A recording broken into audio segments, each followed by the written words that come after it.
There you go. Good choice. So, hello everyone. So today well, my opponent's main claim is that adopting a child has substantial advantages to our planet over personally conceiving one. And to back up her claim, she used three secondary claims. One, overpopulation depletes resources for the children of our future. Two, adopting children into secure, healthy environments will give them a greater chance at living conductively to society. And three, she addresses her counter argument. So in response to her first secondary claim, which is overpopulation depletes resources for the children of our future, I believe that adopting a child won't really make a difference in how much our resources will deplete. In other words, adopting a child versus having your own child won't make a difference in how fast our resources will deplete. In her first secondary claim, she states that, and I'm going to paraphrase this, to keep up with the growing population, farmers must farm more crops, which demands more land, and since there's no accessible land, farmers will be forced to turn to chemical agriculture and genetically modified crops. That is false information. Farmers were not forced to turn to chemical agriculture based on no accessible land. According to Mail News, the first genetically modified crop was created in the 1990s, and it was a tomato crop, and it was created by a company from California, and it was created because scientists found out that if you genetically modified the tomato, it took longer to decompose after picking it.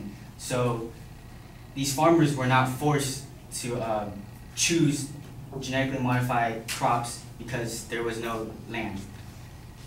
And for us in the United States, we're considered a market economy. So we have the ability to trade with other countries, but unfortunately for other countries, some of them might not be able to do that.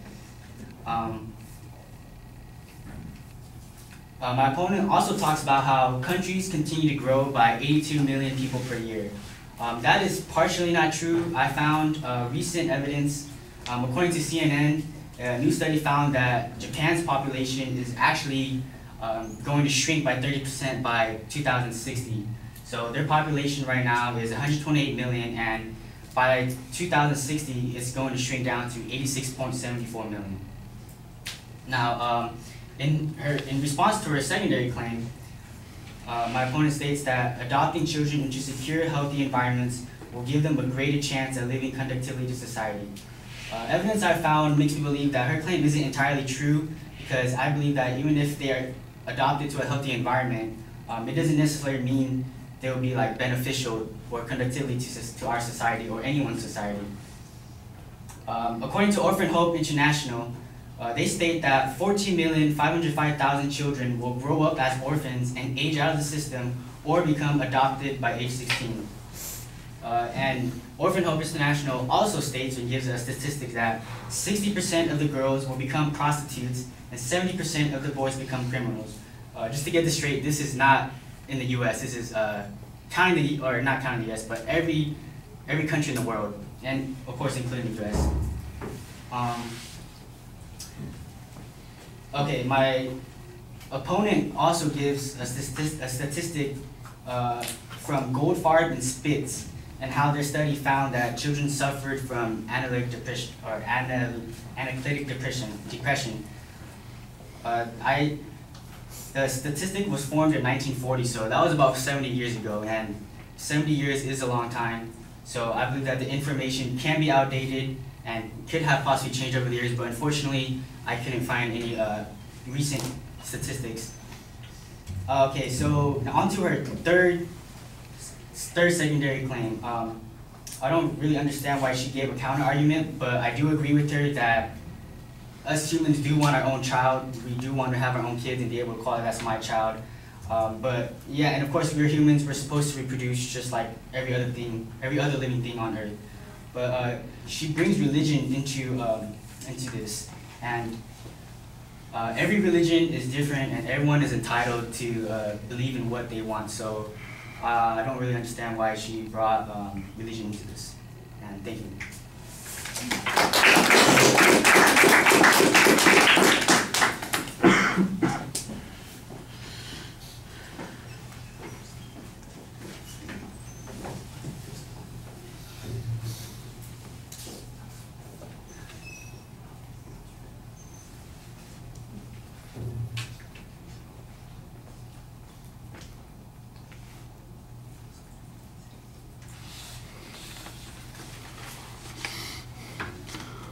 All right, I thought the preview was fine, so we know where you're going on each of the individual points. You label them pretty clearly. On the overpopulation issue, I thought that you had some good information here, about how it's not really related to the food. You have the one example about the tomatoes. I think that's okay. You might examine the advocate's evidence on this point a little bit more as well. I don't know what your trade argument is all about. It doesn't make any sense to me. The latter part of the argument, I think, is the one that's most important, that Japan, for instance, is going to have a shrinking population. I think you'll find that there's a lot of research that suggests a number of countries in the world are faced not with the problem of overpopulation, but with exactly the same kind of population, that they're going to have a shrinking population. A lot of European countries, and I know Russia is also faced with this issue, so I think that that's a good response to make on that particular point. On the second point, the idea that the adoptions don't automatically result in beneficial outcomes, I think that you've got an interesting piece of information here, but you might want to be careful about it, because 60% become prostitutes, 70% become criminals. I think the advocate's argument would be that's if they don't get adopted, then we have these particular problems coming up. I think you need to show, for instance, that the things that cause kids to be in a situation where they need to be adopted in the first place cause those problems. For example, a lot of kids that end up in the system to be adopted, they are children of folks who have problems. A lot of them drug problems, for instance. And so if you're a child that's been born to a drug addict, there are likely to be problems that are going on there, and adoption is not necessarily going to fix those problems, which is what the advocate seems to be assuming. You need to, I think, dig a little bit deeper on some of those issues. I think you've got the right idea here, but I'm not sure. To me, the evidence that you cite sounds like it's a justification for adoption, because it sounds mostly like these are people who don't get adopted. They kind of grow out of the system. The one challenge that you made about the depression argument, you basically said, well, it's old evidence.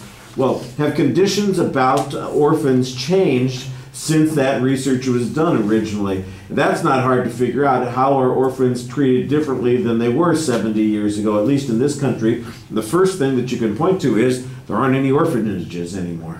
Once upon a time, kids were in orphanages, and that would be pretty damn depressing. You're growing up in an institution. Now, most kids, for instance, that need to be adopted are growing up in foster homes, which is a completely different environment. There's still a lot of problems with foster homes, but it's not the same kind of thing that's going on there.